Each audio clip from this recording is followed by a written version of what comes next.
This is just an amazing community we have, and I am just so humbled and honored to be here in front of you. So yeah, this is just awesome. Couple of quick thank yous. Thank you to the committee, the Alumni Association. Thank you to my family who came from all over the place to come see this today. Shipmates, classmates, teammates, frankly, all of you. Thank you all for being here. This is, again, just an awesome thing. So I never would have thought I would have found my athletic calling on the fields of Hospital Point. But coming off second class year, I was a destroyer on defense, and frankly, my offense was so good, they were calling me the Michael Jordan of field ball. Now, field ball's got a couple of problems. First of all, you can only play offense or defense. You can't play both at the same time, and I really needed a more well-rounded thing. Now, of course, the other big problem with field ball is if you want to continue your career after Navy, you've got to find your way into the prison system. So that was really a non-starter for me. So I needed to find something else for first class year, and so there was a sport I loved. I said, this is it, I'm going to do it. I'm going to play hockey first class year. And I just so happened to know the captain of the hockey team, Jim Donnelly, one of my dear friends who's here tonight with his wife, Cece. Thank you for coming. I said, Jim, what do you think? B-side? Can you get me on?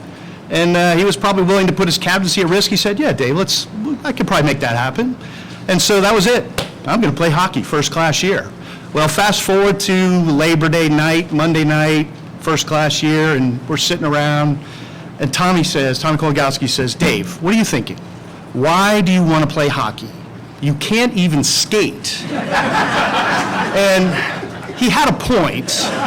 I could go forward, stopping, backwards was right out, but Tommy, I'll figure it out. I can do this. I'll figure it out. He's like, Dave, stop. Just come play rugby. You've played football. You've got the skills. Just come play rugby. So, one of probably the few times in our lives together, Tommy gave me some really good advice. And so the next day, Tuesday morning, I went down to see Coach Wolf, and we talked for a bit. And he said, "All right, well, come on out. We'll give you a look. If we think you can contribute, we'll let you know. Otherwise, go do something else." And so that afternoon, I was out there, and between Coach Wolf, Coach Bozeski, thank you both for being here. Love to see you guys. They pushed, prodded, taught, pushed the right buttons. Especially you, Coach Wolf. You pushed a few buttons in Bermuda that probably were pretty instrumental. But they started me on this great journey with this incredible sport.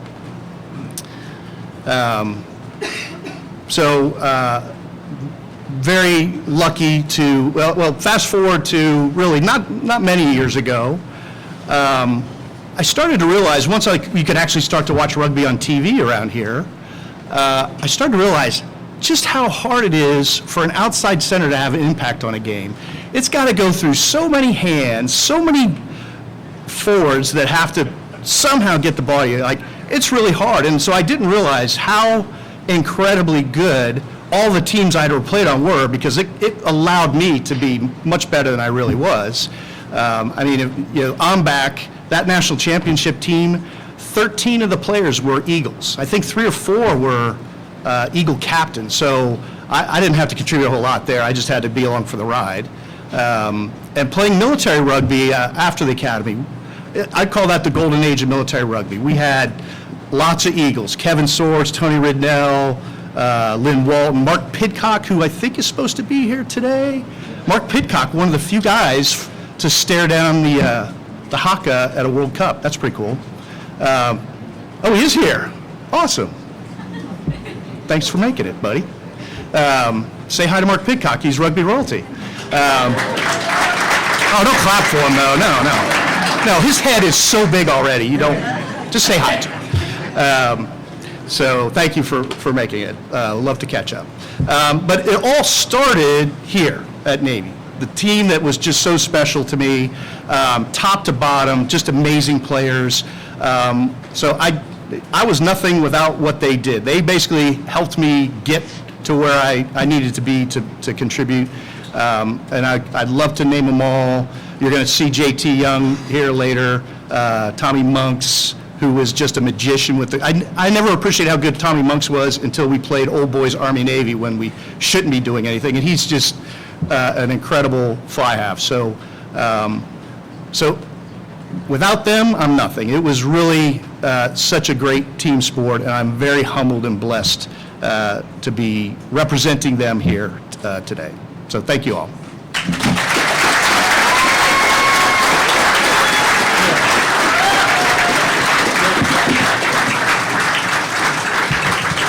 All right, our next inductee is going to be in the supported category. So when you sit down at your table later, you read through the program, and you'll see that Stephen Lehman, class of '69, has over 20 years experience in the refereeing world. Trust me, we're not inducting a referee. Okay? Coach Flanagan just gave a big sigh of relief in the back. But Stephen Lehman's done a lot for Navy Rugby, and a lot recently. He had a key role in helping us elevate the varsity status. So to introduce Stephen, we'll bring him back, a former coach, which is always a pleasure, and a Hall of Famer. Coach Dewey, it's you.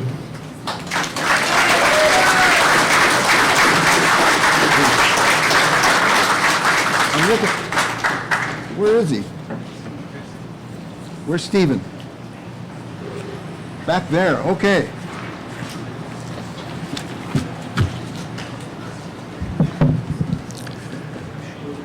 Good evening. My name is Dewey Mattia. I'm from the class of 1969. I was here last year when our class team was inducted as a trailblazer for having played the first full intact season in the PRU. And I also coached the 1980 team that was the first team to travel to the collegiate Final Four. But tonight we're going to induct someone who did not even play rugby at the Naval Academy.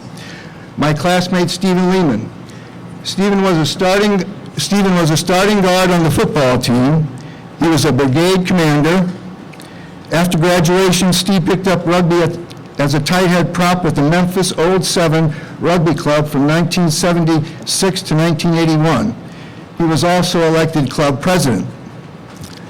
From 1980 to 2000, he was a referee at B1 panel level and refereed many major territorial and club level matches. He was a member of the USA Rugby Referee and Laws Committee as well as editor of Laws of the Game for 7 years. Steve was a keynote speaker at National Rugby Referee Conferences, refereed at USA National Sevens Championships in Philadelphia, and 2 Naval Academy homecoming games when we had them, alumni versus midshipmen. All this activity was unpaid on a volunteer basis in support of the not-for-profit USA Rugby Foundation and the USA Eagles. Steve is also a trustee and contributor to the Athletic and Scholarship Program Foundation of the Naval Academy. If you're not familiar with that, they help kids get to prep school for later entry into the Academy. Stephen has maintained his loyalty to the Academy. The class of '69 developed and funded the USA Alumni Mentoring Program in 2012, and Stephen is the team leader. This program has over 5,000 participants who interact with other alumni to enable better decisions through shared wisdom. Most significantly, as pertains to us today, Stephen's role is as a Navy rugby contributor. At the With You dinner in 2021, Athletic Director Chet Gladchuk pledged $2 million from the NRAA toward rugby, if rugby could match it. And if we could match it, then the rugby would become a varsity sport. Each class got to work trying to push that big rock up a hill. Then, with very little solicitation, Steve stepped up, picked the rock up, and tossed it over the hill. He offered a very large matching gift, which incentivized all of the other rugby classes, and what ensued, and that ensured that rugby would become a varsity sport. Significantly as well is that Steve's pledge was made anonymously. Last year when I asked him if he would like to be recognized at the dinner, or if we could recognize him at the dinner, he declined. He didn't want any credit known. But then he was persuaded. In the name of the class, he gave his contribution in the name of the class of '69, ranking making our class the largest collective contributor in that fundraising effort. Without his selfless contributions to the Naval Academy and to rugby, it may have taken at least one more year to reach varsity status. Please welcome to the Navy Rugby Hall of Fame my classmate Steve Lehman.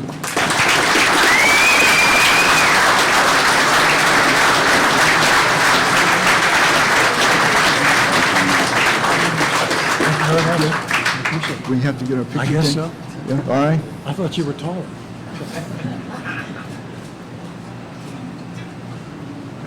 What, oh, more? No, he got it. Oh, okay. Well, thank you very much. I'm honored to be here talking to some of the best rugby players in the world. I have to tell you that getting no respect on the pitch as a referee, this is quite an opportunity. So, if you would remember such things as means you're supposed to be onside, and that would be, gee whiz, perhaps we need to play advantage there. And if you think about those two things, being onsides, in theory, following the rules, and the second, understanding what it means to play the advantage. So you get the opportunity in a rugby game with some of the best players in the world, putting yourself in the position of the captain of the non-offending team. So unlike American football, you really do have some effect on what goes on. Let us decide that we're going to wait to see how this plays through. And it can go on and on and on until such time as either you gain the advantage or you don't. Refereeing rugby is having a 31st person on the pitch, having a lot to do with how it plays, and you can't take sides. I can't imagine an Army-Navy game if I was a referee. I just can't imagine. But then there are guys in here from the class of 72 that are going to have to come around tomorrow morning. Do you remember? Well, I would simply say, as it is easy to go over to the football stadium and buy yourself an admiralship. For $2,500, you can have your name on the parking lot on Admiral's Row. And I promise you, given the 6 years that I spent in active duty, that was the only way I was ever going to be an admiral. I would say this as well, having played active rugby with city teams, it is very different in football and, in my view, better. Understand that traditional Navy Guard played 4 years here at Annapolis. I never touched the ball. Not once. That's very different than rugby. Having that opportunity, I remember getting my first try. I was in goal, and I'm pushing the ball down. And of course, there are 9 people piling on top of me. And the referee couldn't see what happened. He says, I think we're making a 5-meter scrum. Back we went. They did carry me across, and I touched down eventually, so it was great. Thank you for this honor. I don't belong here in the context of the player that I was. I enjoyed the hell out of it, and if that's not part of it, I don't know what is. Thank you very much. Stephen, I'm sorry. I dropped the ball. Yeah, sorry. Yeah, I'll see you at 12:22. Let's do this again. We'll pitch her again. With the Okay. flag. All right. Thank you. Thank you. Thanks, Steve.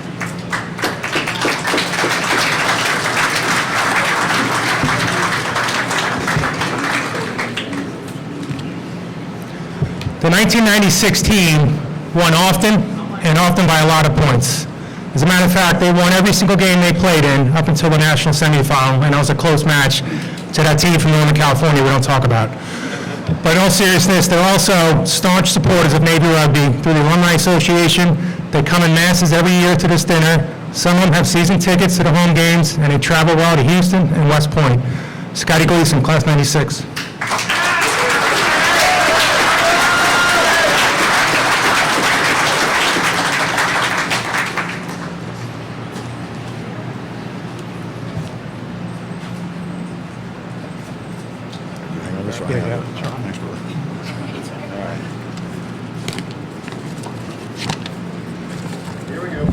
not sure Patrick left me any extra time here, so I'll try to catch us up. But for ladies and gentlemen, for those of you who don't know all the members of the '96 team, I'd like to say what an honor it is to represent such a distinguished group of gentlemen. For those of you that know us, me speaking probably makes sense. And I know Rob is concerned because there's an inherent risk with giving any one of us, especially me, a microphone. So I think the rest of the team realized before I did how difficult it would be to give this speech accepting the induction to the Hall of Fame for a fourth place finish after the boys won last year. So it would have been a lot easier last year, but we'll give it a go. Like other teams of our era, very few of us had ever played and some never even seen a rugby game before we joined the team. But we quickly came together and we found where we belonged, on Hospital Point, the metaphorical island of misfit toys.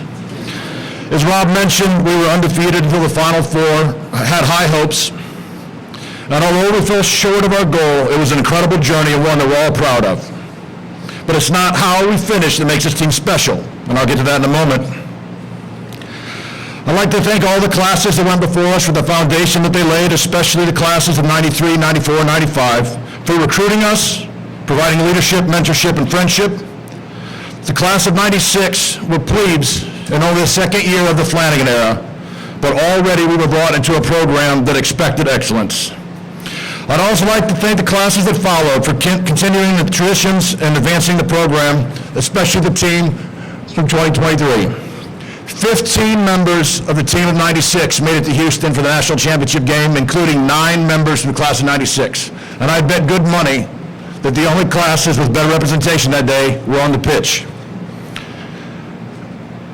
I'd also like to thank our OREP, Commodore Darren Grogan, who's here with us tonight, and our trainer, Chief Pavlak. Your friendships are valued and your support was critical to our success. I'd also like to thank our parents and families for their support, especially our wives. A few of them were around back then, and they knew full well what they were signing on for. The rest have either embraced or tolerated this dysfunctional extended family that they married into. Being married to one of us can be easy, and we're all together. I'm sure it often crosses into the painful threshold. What makes this team special is how close we've remained after 27 years, the epitome of the Navy Rugby mantra with you, long after our playing days were over. I'm the middle of 3 boys, so I don't take it lightly when I say this is a brotherhood. And I don't mean it in a cheesy fraternal organization. I mean brothers in the truest sense, once you ignore the biological criteria. Like actual brothers, we did not choose each other. We just sort of ended up together. Like brothers, we can tease and bust each other's balls, but God help the outsider that tries it to one of us in our presence. And like actual brothers, our time together is a combination of enjoying each other's company and fighting the urge to punch someone in the mouth. I know that seems harsh, but in the 31 years we've known each other, I think it's only happened once. And in my defense, Marty deserved it.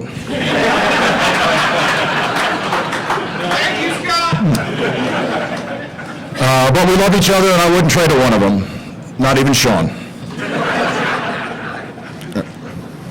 A few years ago at this ceremony during an acceptance speech, an individual remarked that the early 2000s were the height of the rebirth of Navy rugby.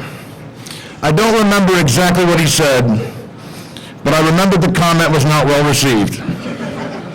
I suppose it's a little like claiming that your class had the last plebe year. It's true from an individual's perspective, so I'm not saying he was wrong, although he was. The height of Navy rugby is now, with hopes of continued success, but it's hard to argue with the success and impact of Navy rugby in the 90s, and the team from 96 was in the middle of it. The team placed 4th nationally, but members of the team also contributed to the 2nd place finish in 94, and the underclassmen went on to place 3rd in 98 and again in 99. So I know a lot of people are standing in the back, so 99, if you could stand or raise your hand.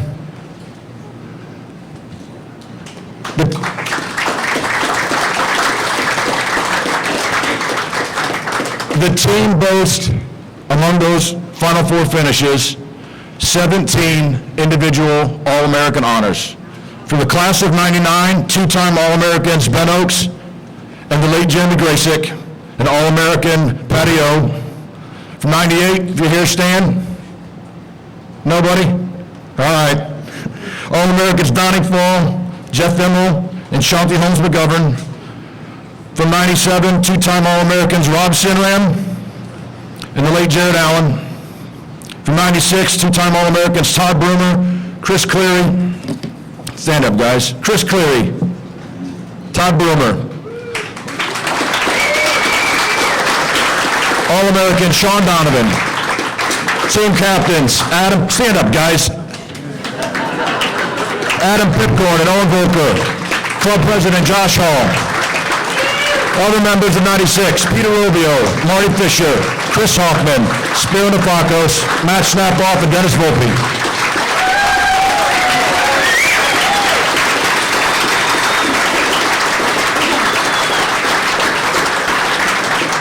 All right, you guys can sit now, thanks. Last and certainly not least, Mike, there were times when we loved you, and there were times when we hated you.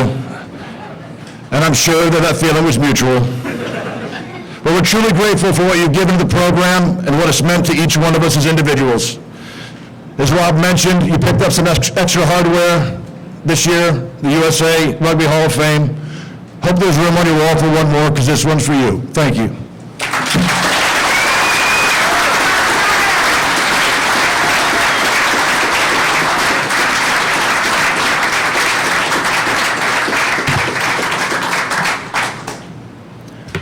I think most of you are familiar with the term first ballot Hall of Famer. Derek Jeter, Tom Brady, Mia Hamm are first ballot Hall of Famers. Our next inductee is without a doubt a first ballot Hall of Famer, and you're quickly going to learn why. To present Jane Parr, please welcome her teammate Julianne Hitt.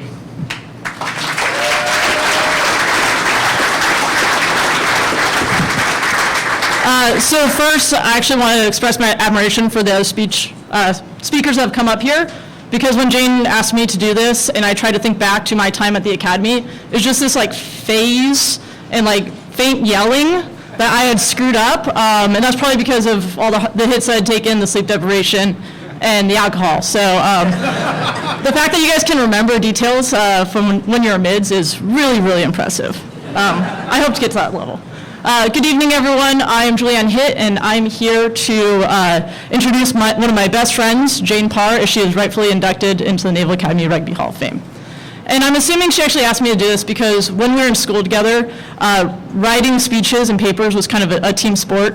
Jane would drive the ball down the field, get 70% of the way there, clear out the ruck, and then me, in the true back fashion that I was, would come prancing in with my pretty words and get the ball across the line, to the adoration of the entire crowd. And since we're back at the academy, might as well take a stab at that nostalgia and bring out some pretty words for her sake again. And I can take the easy way out of this speech, and I can just list her accomplishments, because there are a lot. Perennial Final Four contender, captain of the team our senior year, 2-year All-American, and then 3-year national team player and team captain. And then I can talk about off the field. Marine officer as a military police officer in Pendleton, and probably the accomplishment outside the pitch that she is most proud of now, the ability to call herself doctor, as she works as a postdoctoral clinician at Tufts University. And if I just stopped there with a speech, I think everyone would be happy, because I think we'd get back on track a little bit, and Jane would be happy with those accomplishments. But I think she'd be prouder if I talked about the sheer tenacity and joy that she brought to the game. There's almost no one quicker off the line than Jane. There are very few people that hit harder than her. And the way that she could hit you to take the soul out of your body and do it with a smile on her face is not matched by anyone. And that mentality was infectious, because Jane was and is a natural leader. She developed the plebes with a level of excitement and encouragement that was rarely seen on the yard. She cheered on her teammates and pushed them to be better. She made you want to come to practice, and she made that last 100-meter sprint at the end of practice just slightly more bearable. Still awful, but she at least had that smile, and you were willing to smile through the pain. So in a sport where resilience, dedication, and teamwork are paramount, Jane personified these values to the fullest. These are traits that she's carried forward in her life as she continues to serve and inspire a different set of teammates today. So as we gather here to celebrate her illustrious career and her invaluable contributions to the women's rugby program, we also have the honor of the legacy that she has left behind, one of passion, joy, and unity within the team. I love that legacy. I love Jane. I'm so proud of her. So without further ado, please join me in welcoming Jane Parr.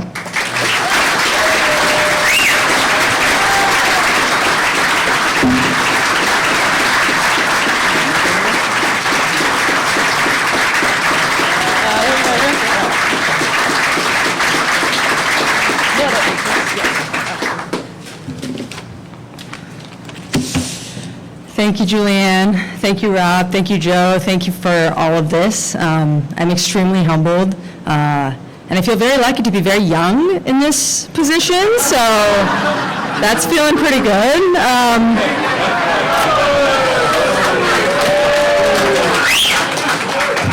It's my immense privilege to be here in recognition of this vast, ferocious, and most primal of sports. Rugby has been a defining part of my life. The part that broke me, rebuilt me, and made me who I am today. The hours spent practicing at Hospital Point in freezing weather were some of the happiest of my life. To be back here today among all of you brings back so many memories of success, of defeat, and above all, of my team. Because that's the biggest lesson in rugby, especially Navy women's rugby, or just Navy rugby. Because the team matters more than the win, more than the individual, more than anyone's eventual success or glory. My memories of rugby are indistinguishable from my memories of my teammates, and I want to start by talking about some of them. Funnily enough, Julianne said the same story that I was going to say. She's extremely fast on the rugby field, but even smarter off the field. And she edited pretty much all of my papers while I was at the Naval Academy, so I can credit her for getting me through. Thank you to Kelsey. She nominated me, and all of my upperclassmen who were role models, and to Jen Sandifer and Coy Pedersen, who are not here today, but my best friends and like fellow rabble-rousers of 2012. It's bittersweet being here today because there's a teammate who should still be with us and isn't, and that's Chaz Dunaville, who lost her life to cancer. Chaz was fiercely competitive and made me a better rugby player, and more importantly, a better person. I remember being a cocky plebe when I arrived. I'd played in high school, I knew the rules. Chaz would have none of it.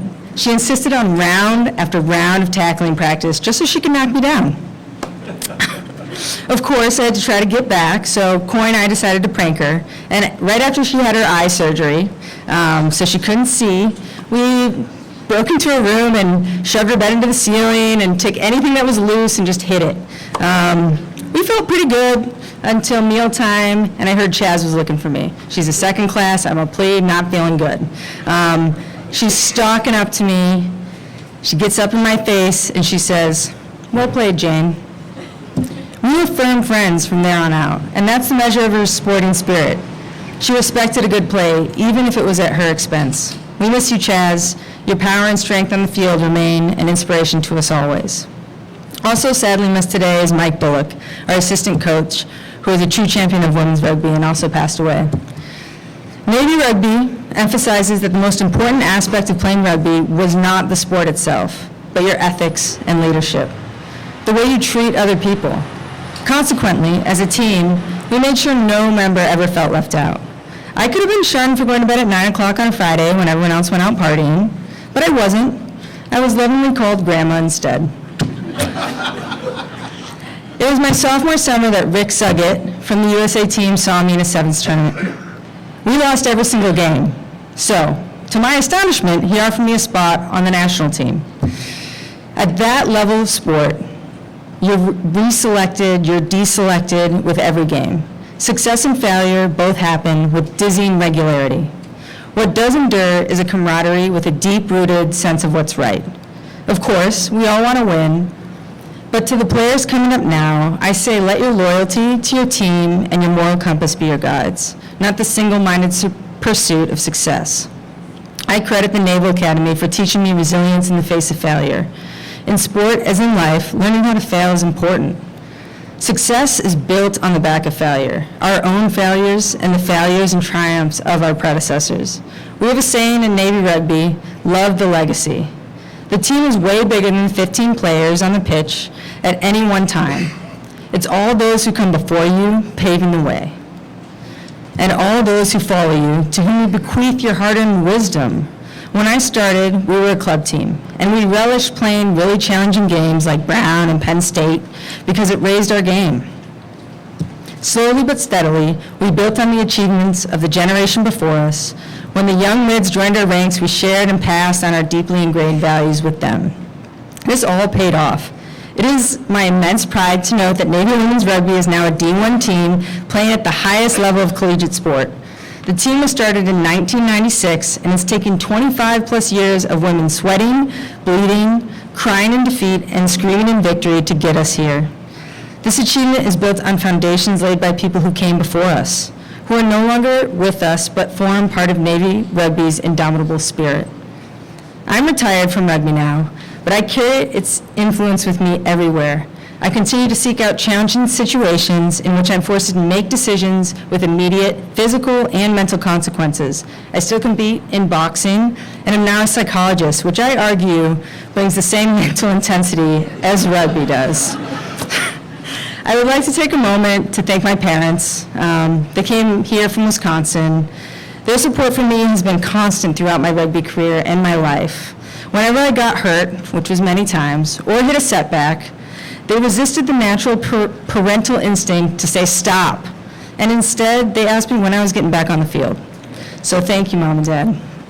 And thank you all for being here today to celebrate the sport which we all love, a sport built on respect for your teammates and for the opposing team that pushes us to a breaking point, only to teach us that we don't break all that easily.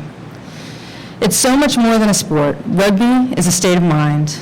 That's why I share this honor with every person I trained with on that ice-cold field at Hospital Point. Some now are gone, many don't play anymore, but that team forged under lashing rain is forever, and it continues with the next generation of our players. So go forth and play for as long, as hard as you can. It sounds like some people are still playing, and I thought I was retired and good, but maybe I have to rethink that. But yes, exactly. So maybe I've made the right decision and need to get back into it. But thank you so much for this honor. Thank you, everyone.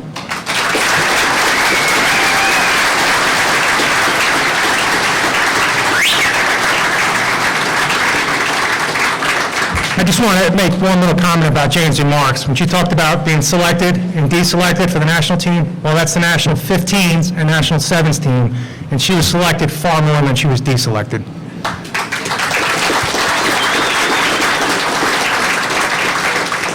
Our next inductee is no stranger to this crowd, both for his on-field accomplishments as a midshipman, playing all-military rugby. He was part of the national championship team with Fonbach, and then all he's doing for Navy Rugby Alumni Association today. So to present J.T. Young, class of '86, his teammate, and my fellow New Yorker, Tony Califano.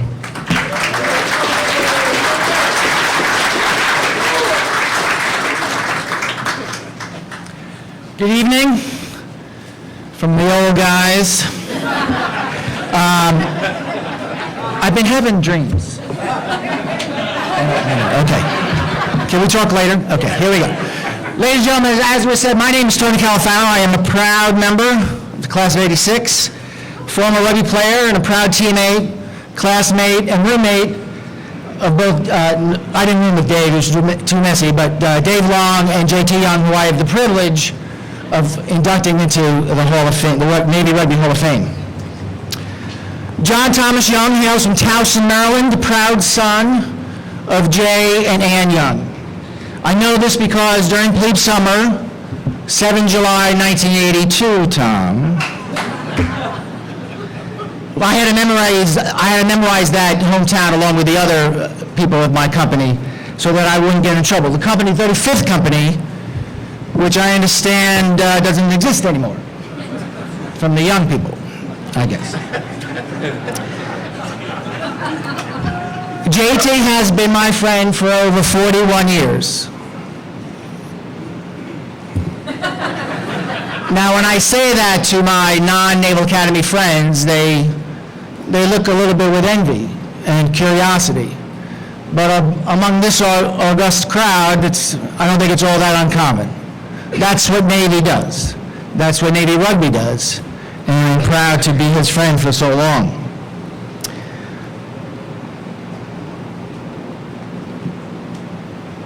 JT came to the academy during prep school, via prep school, and did not start out as a Navy Rugby player. Back then, it was a club sport, and so we didn't recruit.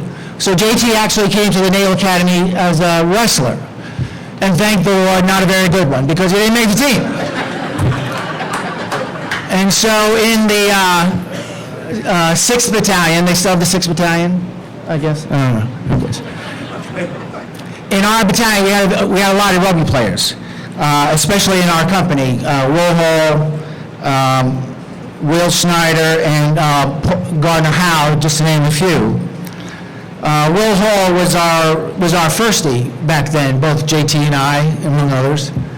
And he's here tonight, and so I just want to say publicly that it was because of Will Hall and his talking about rugby, showing us what a great sport it was, and the camaraderie, the friends that you get, was the reason. So publicly, Will, without you, we would not be here today in the rain. So thanks a lot for that. I will collect my fee later at the bar.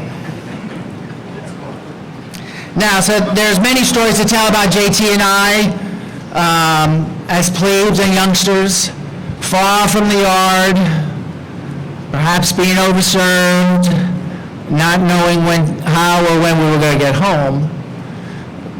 But JT's family's here, and I'm not exactly sure about the statute of limitations, so we're just going to end it right there. But, God takes care of idiots and drunk rugby players, so we can thank that. JT made an immediate impact on the Navy rugby team, both on and off the pitch. A relentless player, always attacking, always around the ball, making a difference. He was also a relentless partier, always around the keg, singing very loud, and a force to be reckoned with. We might have lost the match, but we never lost the party. JT started off as a wing forward, believe it or not, and a damn good one. But in senior year, when we broke a bunch of scrum halves, he seamlessly transitioned into that role for the good of the team. Great instincts for the game. Being a fantastic athlete made this a great move for Navy Rugby. His leadership on the pitch as well as off the pitch as being captain of the team were outstanding and made us better. JT played for the Armed Forces Combined Service Team, and I reached out to Denny Meredith, a coach for that team, and he gave me a few thoughts, so bear with me while I read some of these. That's all right? Okay. JT probably spent more time on the Combined Services junior team than any other player. Although he had the pace of an injured gazelle, he also had the challenge of the likes of senior starters such as Tony Ridwell, who was an Eagle, Kevin Swords, who was an Eagle, Bubba DeSanti, who was a Superman, according to this, Kevin Shea, Monster Man, and Gene Agate, Crazy Addy. I didn't have any of those cool nicknames, but these guys were good. In spite of the challenges, JT had the tenacity, dedication, and energy that a coach can only pray for comes along in a player. JT was exceptional in his spirit, his support of his fellow players, and he truly can-do attitude. He actually made some pretty amazing times during his tenure as a combined service player. One of the unforgettable trips with JT was in Regina, Canada, during the 1991 Prairie Cities Rugby Tournament. JT had 4 tries against Saskatoon Cats, the legendary Saskatoon Cats, for those of you that don't know. Although 4 tries as a combined service member match was indeed achieved only by a small select number of players, it was the sheer speed this injured gazelle achieved to get these tries, because he actually was outrunning a gazillion mosquitoes, just trying to keep away from them. So we're not really sure if it was for that, to get away from the mosquitoes, or to score for the team. Only JT can tell. Most impressive was the way in which JT would find the ball in the middle of the chaos on the pitch, in the middle of the breakdowns, not the pretty organized rucks and molds of today's 2023 rugby, but in the true fashion of chaotic rugby, of the 1980s, where the breakdowns were messy affairs and true ruggers came away with the ball. JT was one of those ruggers who could get his nose in the middle of the chaos, find the ball, take it away, whoever had it, even if it might be his own teammate, and make something happen. It is exhilarating to relive the days with JT on the pitch and the excitement he brought to the game. However, what I believe will most live on, how JT truly set the standard of perseverance, commitment, and play in the spirit of rugby. I am proud to have known him during your small part of your journey. Congratulations to JT on your honor and being inducted into the Navy Hall of Fame. Again, that is from Danny Meredith, who's currently the Air Force rugby coach and was JT's combined service coach for a long time. I know my allotted time is running rapidly short, but I want to make just a few more points. Now, what makes a Hall of Famer? A Hall of Famer is not someone who is not only someone that excels at the sport or activity they're participating in, but also someone who embodies the core values of the organization. Someone who cares and who puts into action those tenets. Someone who gives back, pays it forward, and is an example for others to follow. After his playing days, JT has been very active in Navy Rugby organization, helping to fundraise so that rugby could become a varsity sport, and serving on the board in many fashions in support of this fine organization, giving back, never afraid to tell truth to power, and to let people know, mainly Rob, that they were screwing up. Okay, but to try to get rugby back on the line to make sure this organization could achieve its goals. JT is a great husband to Annie, a great dad to Jack, Bell, and Bridget, a father and a husband who loves his family and shows it every day with words and actions. You will not find a better friend. He would give you the shirt off his back, and he has literally done that for me on more than one occasion. Back in the day, when we played, we were not the best at keeping statistics. We were not the best at keeping scores. Hell, it was hard for us during senior year to even have the scores for all of our games. It was a club sport, but I think we laid the foundation for the groundwork for the well-oiled machine that Navy Rugby is today. But what I do remember, and what may not be documented on a stat sheet, but is seared into my brain, was the image of JT on the pitch, especially during the Eastern Finals match against Dartmouth. Now, JT had injured his ribs during the first half of the game, and he was in pain. Anyone who has had a rib injury knows how hard it is to breathe and move around, never mind playing in a high-level rugby game. JT, in spite of his injury, was flying around the pitch as usual, running the show, finding the ball, making a difference. I was in the scrum and getting ready to pitch the ball out to JT playing scrum half. The pain on his face was visible. But never surrender. Never give up. Giving every ounce of yourself, the heart of a lion. That is a Hall of Famer, no matter the stats. Ladies and gentlemen, it's my honor and distinct pleasure to introduce my classmate, my roommate, my dear, dear friend for over 41 years, to the Navy Rugby Hall of Fame, J.T. Young.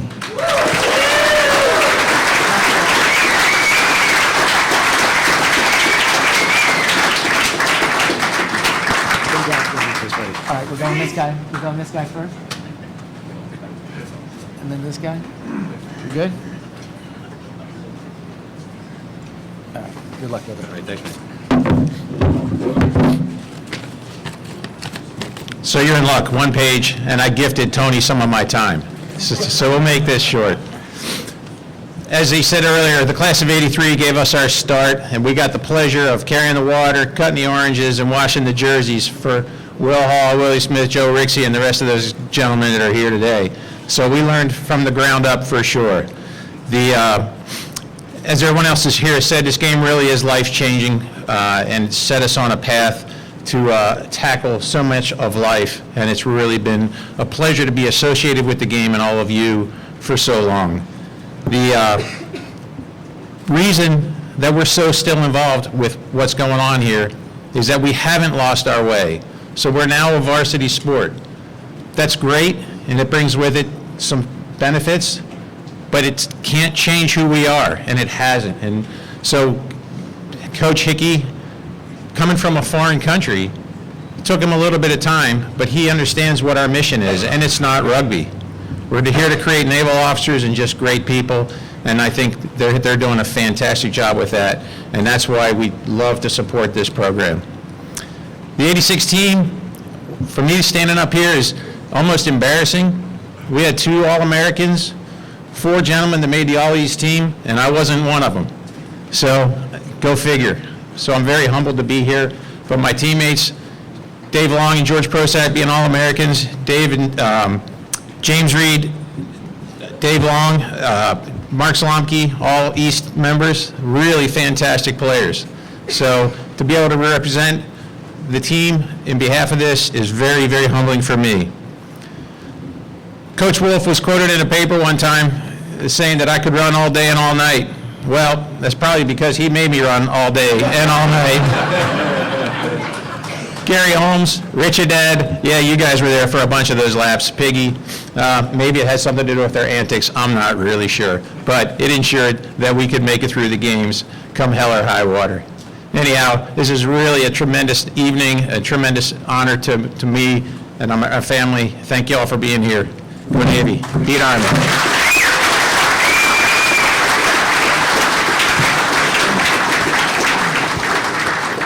As we continue to grow this Hall of Fame and the Alumni Association, we learn a lot about our history. And shame on me for being a slow learner, because I should have discovered that the 1972 team was the first Navy team to play in a national championship game.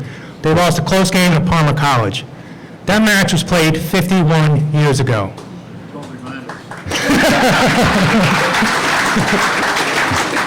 There are 12 players and some surviving family members from teammates who've gone before us here today.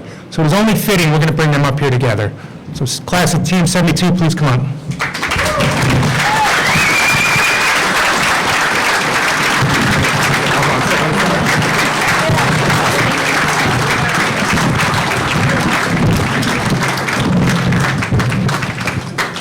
Is this going to reach? Stand on the cord. All right, this is not going to reach. I need my glasses.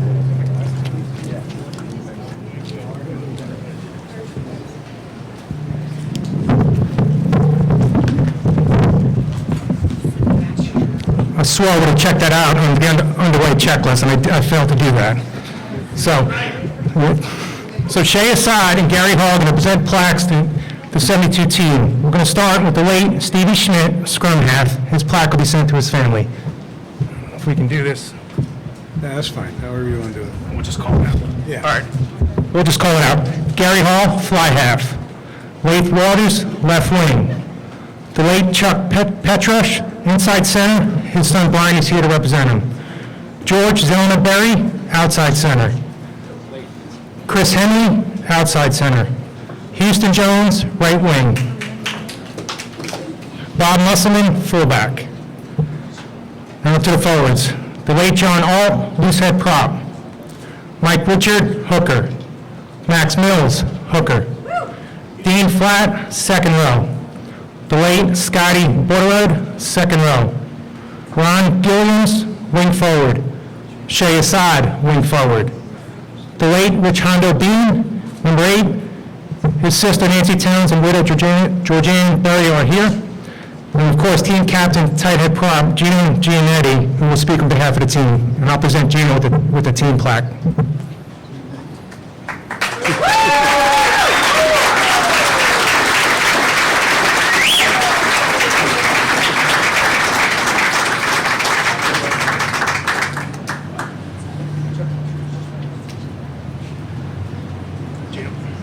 Thank you, sir.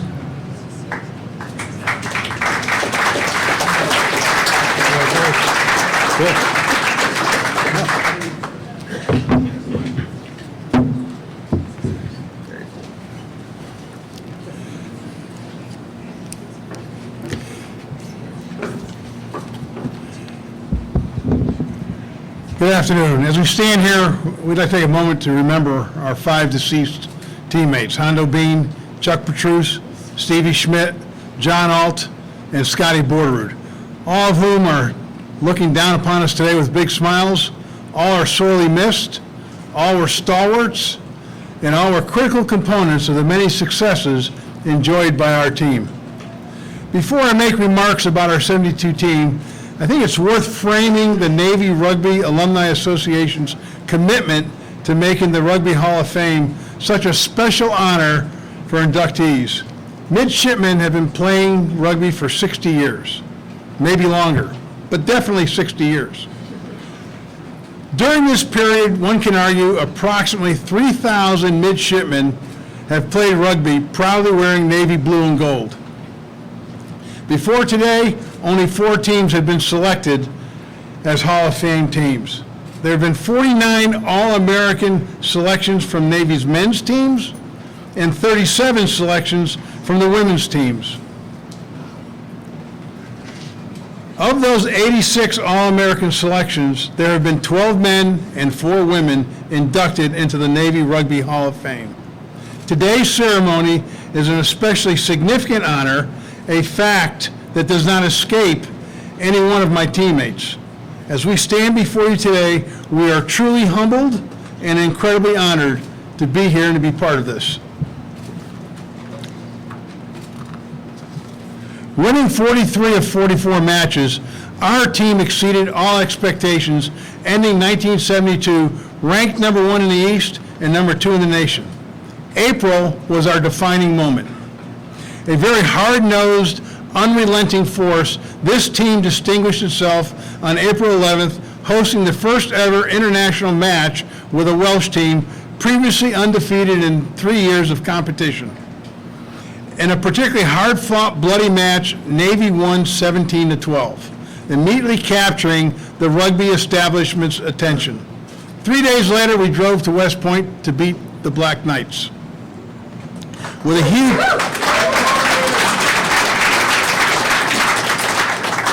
huge win over international competition, beating Army and sporting an undefeated record, Navy earned an invitation to the first ever National Collegiate Rugby Championship, hosted April 29th and 30th.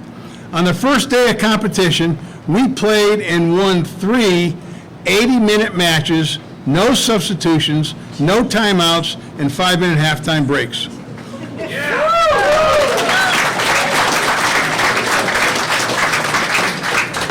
First, we overcame a physically imposing Notre Dame team ranked number 1 in the Midwest.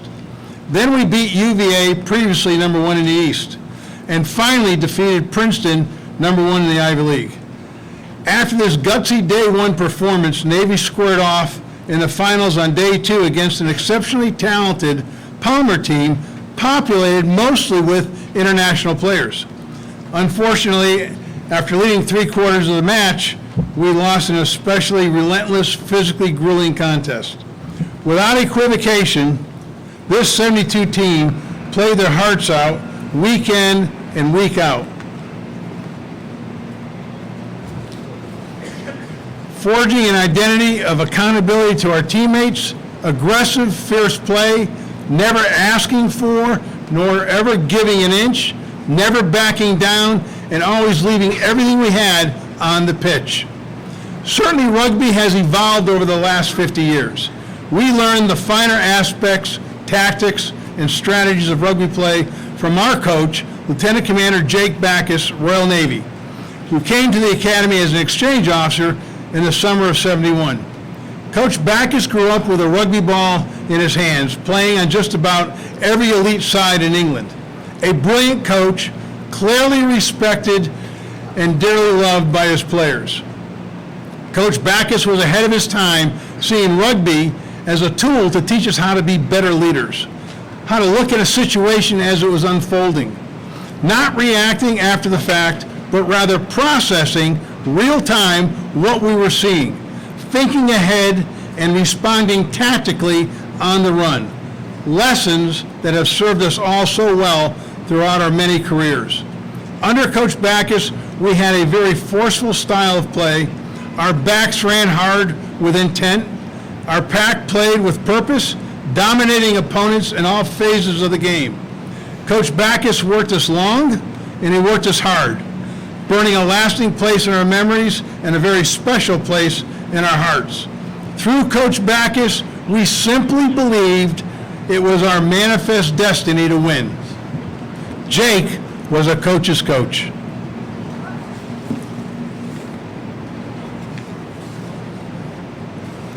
Every player on this 72 team embodies the true warrior spirit that has been the hallmark of Naval Academy graduates throughout its long and storied history. Our commitment to the mission of the United States Naval Academy, the athletic department, and the rugby program is best evidenced by our burning desire to be the best we could possibly be every time we ran onto a pitch. This team never hoped to win. We knew we were going to win. The level of success achieved by this team was extraordinary by any measure. It was unparalleled, and it put Navy rugby on the national map. Again, thank you, NRAA, for making this special day possible and making it a reality for my teammates and me. Thank you very much.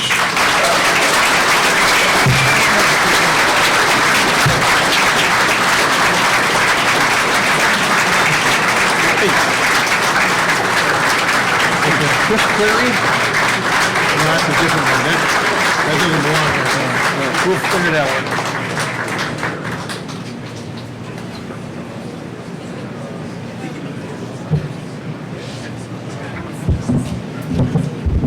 So since the men and women played their first rugby games, Navy Rugby has always been known as a physical, dominating team. And for many years, a really strong, dominating, scrummaging team, especially in the 1990s and the 2000s. Our next inductee, Chris Cleary, class of '96, anchored that dominating scrum for 2.5 years. Scotty?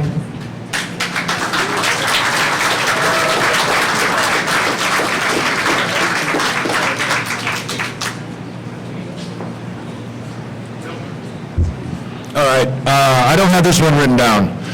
Believe it or not, I've been thinking about this for several months and practicing it for weeks. A few weeks ago, I called Marilyn, Chris's wife, and I ran her by some of my ideas. And she laughed and laughed and laughed. And then she called me back 2 days later and said, please don't say any of those things. So if I get a little stuck, it's between me saying what I'm going to say and what I'd like to say. But I'll be around afterwards if you want to hear those stories. Getting into the Rugby Hall of Fame is special for anyone. I think it's particularly special for Chris. Many of us were former football players, soccer players, but I'll tell a little story here about Chris. Nobody saw this coming. His parents are here, Ken and Beth. I promise you there was no time watching him pick daisies in right field where they thought someday our son will be in the Navy Rugby Hall of Fame. Yet, through a series of events, here we are.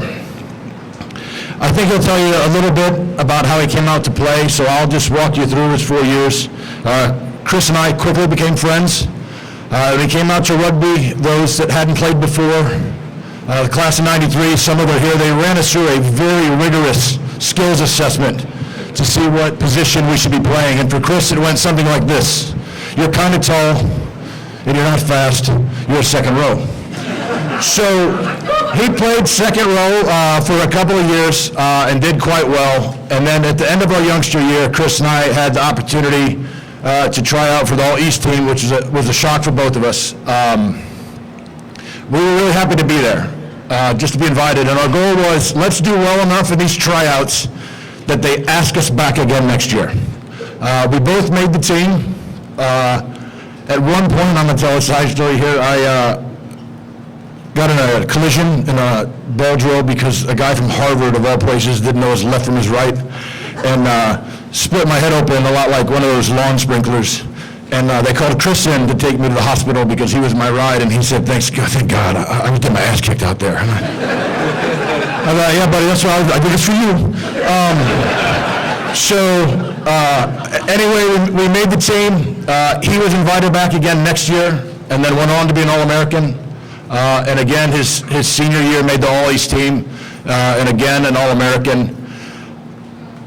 I think it was Ben talked earlier a little bit about the possible probables game. And his senior year, they called out the names of the possible probables, and after they called out the names, the coach could see that Chris was a little upset because they didn't call his name. And the coach went up to him afterwards and he said, "You made the team, dumbass. They don't need to see you again." So I use that as evidence that even Chris didn't see this coming at times. We like to give him a hard time. As Rob mentioned, he was a critical part of the dominance of Navy Pac in the 90s and a critical part of every try. But he, as an individual, never scored a try. Not one. And as Rob mentioned earlier, we would roll teams. 96-0, 127-5, 86-12. And it seems mathematically impossible that he wouldn't have accidentally scored at some point. I mean, we'd break through the line, you'd be forced to touch the ball down and score the try. You'd look at the other team like, "I'm sorry," and they're like, "Yeah, I get it. What are you going to do?" But there was a time in the Easterns, unfortunately, we lost that game our junior year when we were getting, in a 5-meter scrum, we were getting turned by Army. Chris held his position. We ended up scoring, and you could hear someone from the sideline say, "The Navy tight head made that possible." So, I was 8-man at the time, so I was the one that went in the books to scoring that try. If we kept books back then, we didn't. So since Chris was the one that made that try, and a lot of others happened, I'd like to relinquish that try to him and announce that he will be performing his Zulu after this ceremony a little bit later. Long overdue. Nobody wants to see that. We didn't want to see it then, we sure as shit don't want to see it now. Okay, Chris, a well-deserved honor. Love you. Congratulations.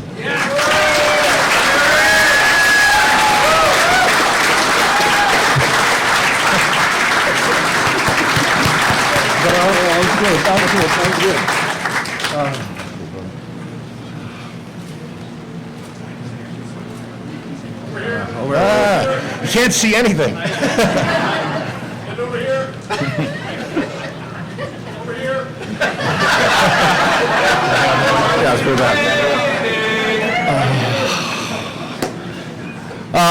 Wow. So, I don't prepare remarks for things like this, A, because I never thought this was going to happen.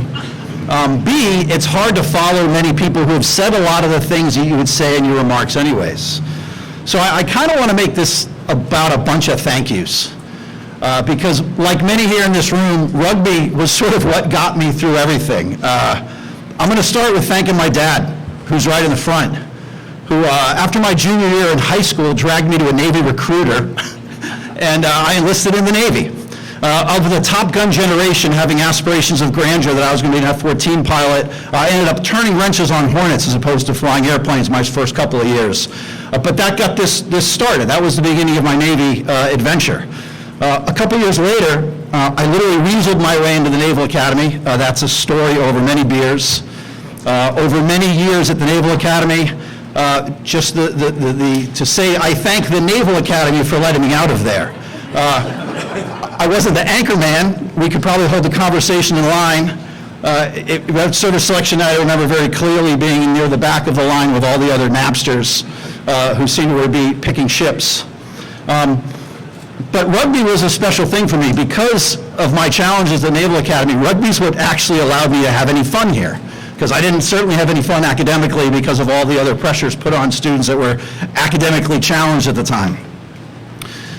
What made rugby so special for me is again, what I really owe the game. I tell my children this, and when we talk about friendships and brotherhood, this is the part that I carry with me the most. I tell my kids this when they're having trouble going with friends and whatever, and I said, look, you have not met your best friends yet. In a lot of instances, you don't know they exist. I think the class of '96 is an indication, particularly on the rugby pitch, that I met the friends that have become the foundation of really of the rest of my life. They've been to my weddings, the births of my children, the late night phone calls. Dirt every once in a while shows up on my front door because he does something spooky for the government and he has to show up every once in a while and sleep on my couch.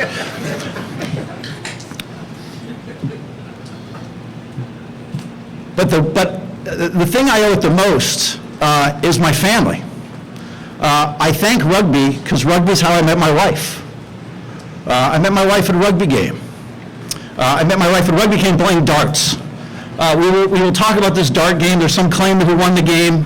I would say I threw the game. She would say she beat me in the match. We can debate this over time.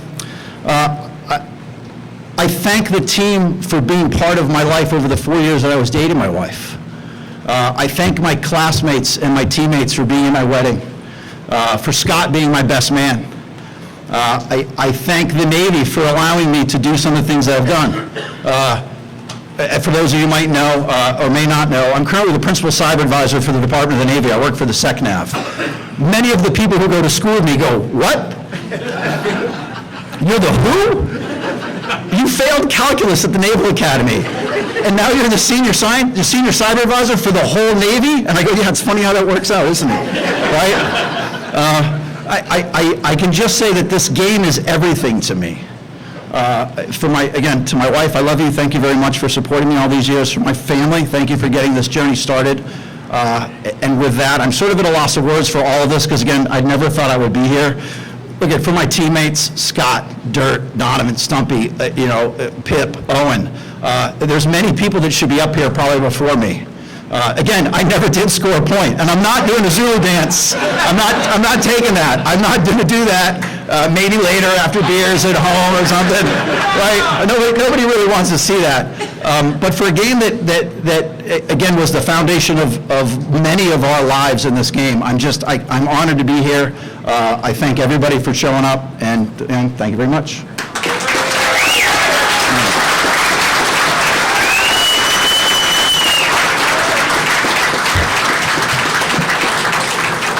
It's not often in my career I get the chance to make the commanding officer of a capital warship wait.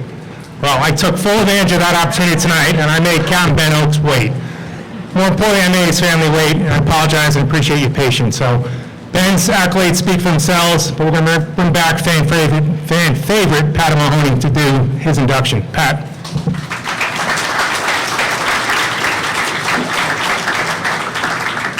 Turnabout is fair play.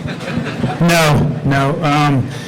They do say that if you take the high road, you're not bothered by heavy traffic. So I'm gonna take the high road on this one, Ben, and get you up here on the podium so you can talk about yourself. Cedarburg, Wisconsin, corn-fed, as you can probably see. He's put on a couple LBs since the college days. But still within standards, remarkably. Glad we've relaxed a little bit of those. Told you, sting a little bit. Christy, Max, Eli, Cal, thanks for joining us. You guys are great. Love you. Wish we were closer. That's Ben's beautiful family. They're sitting back here in the fifth row. Just a remarkable man, and an even more remarkable rugby player. Played 8 in lock. 24-year swell, the most important crowning achievement, being a swell. Two-time All-American, 8-man, two Final Fours, as mentioned earlier. Multiple men's elite teams across the nation, including OMBAC, which was mentioned earlier as an elite program. Member of the U.S. Eagles, Sevens team, traveled to New Zealand and played for the U.S. Eagles. A company officer here at the Naval Academy, the Deputy Director of Professional Development. As mentioned, current CEO of the USS New York. And here's where I get a little softer, Ben, so not as stinging and certainly flattery here. Just a remarkable man. And you can see it at the Academy. We have a core group of guys that we ran with from '99. 2 of them have since crossed the Rubicon and gone, up to greener pastures. But of the 5 or 6 of us, probably 7 if you count Skip and Chris Dion, captain of the basketball team and captain of the squash team were those 2 last. They joined the fray. Jeremy and Ben just were luminaries. They stood apart, and that's probably why you heard Rob lobbying Ben to not associate himself with me. But I looked up to Ben. I still look up to Ben. He's an amazing professional. He's an amazing father. I listened to a podcast a couple of weeks ago, and I can't remember who said it, but it was a Catholic priest differentiating between, love as an ability or love as a feeling. And when I thought of that, I thought, that's pretty compelling. And, thinking about it even more and associating it with Ben, I think Ben certainly falls into the category of as love as an ability. I haven't ever met anybody who has that capacity to love as much as Ben does, love his fellow players, love his family, love his friends, love the game, and just love life. And he loves leading too, which he's doing a fantastic job on USS New York now as a surface warfare officer. And so when we talk about a model of character, confidence, and humility, Max, Eli, and Cal, Christy, certainly a great teammate. You've got no better example than the man that lives under your roof. With that said, I want to get him up here because we're bound to turn 4. He's the last inductee, and I don't want to sell him short because I could truly sit up here for probably hours and talk about how great of a man he is. But I'll let him do some more speaking here to close out the ceremony, and I'd like to welcome Ben up, and congratulations, my brother.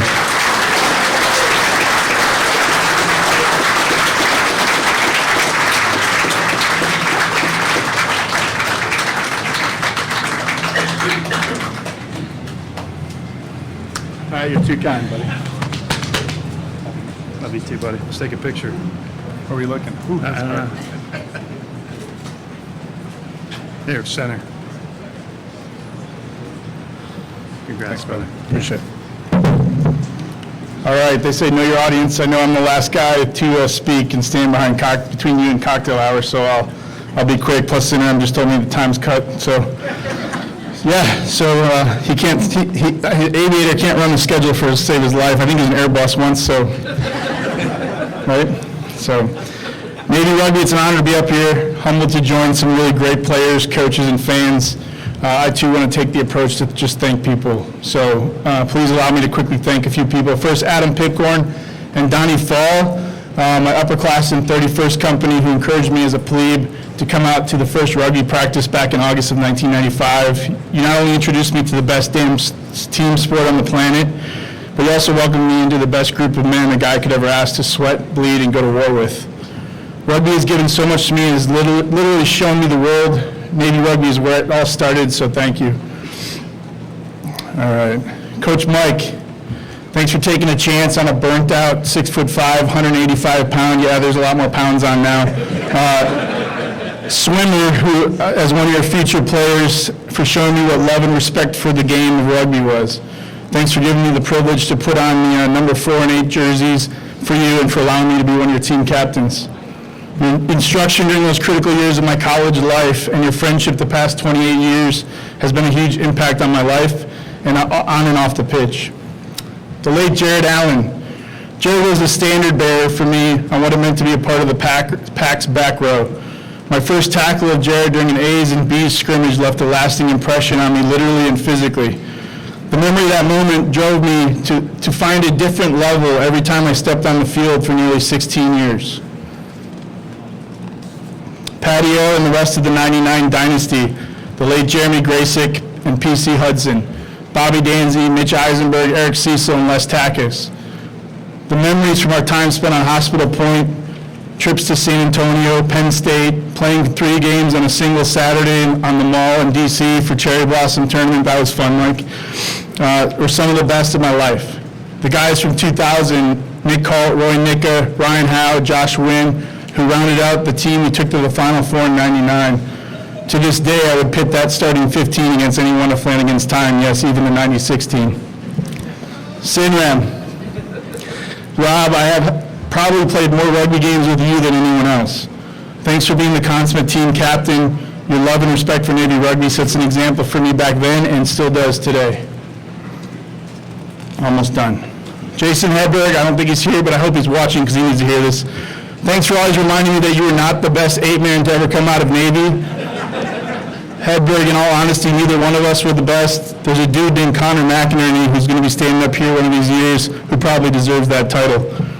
As much as I miss my rugby playing days and think back on them often, and yes, I still really do believe I could lace them up today and give the Killer Bees a good run, I would be remiss if I didn't mention my wife, Christy, who encouraged me to hang up my boots after my 3rd concussion of the spring season playing for PAC back in D.C. back in 2011.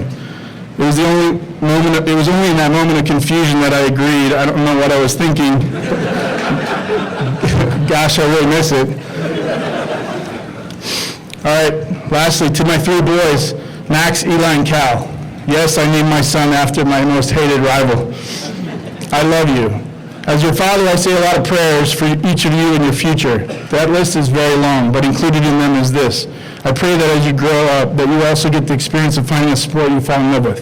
One that you get to line up with the best group of men, step onto the field of battle with, men who will become your lifelong friends and brothers. I pray it's rugby, and I pray it's Navy.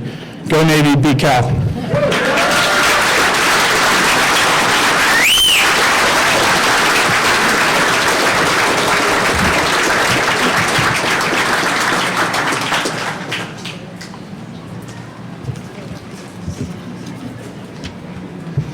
All right, just a quick couple admin notes. Even if you're a repeat offender at this dinner, please listen. The cocktail hour is a little different because we've exceeded capacity in the N-Star room. We sold out. So to continue in the Lacrosse Hall of Fame, you could still use this tent after you get a drink. Back behind me, through the Lacrosse Hall of Fame, with these doors, will be a second bar with a tent area. At about 18:45, they'll start serving drinks in the N-Star room. Directly below us, there's elevators there, stairs over there. So please, we need to be seated by about 19:15, or 19:15, actually. The AD, the superintendent, we're on a tight timeline for the dinner as well. So enjoy yourselves. Two more quick notes. I need the 1972 team, the 1996 team, Coach Flanagan, Rear Admiral Darren Grove, and Royal Australian Navy to stay behind for a couple quick minutes. If you're an individual awardee tonight, come find me. I got something else for you. And if you're currently a member of the Hall of Fame, individual member, please find me also. Thank you very much.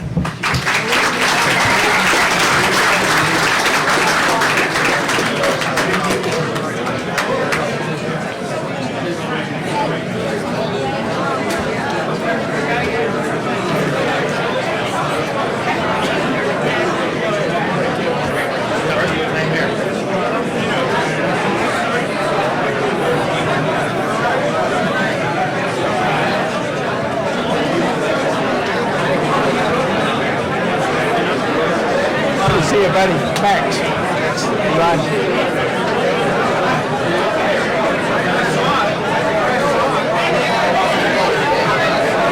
What are we doing?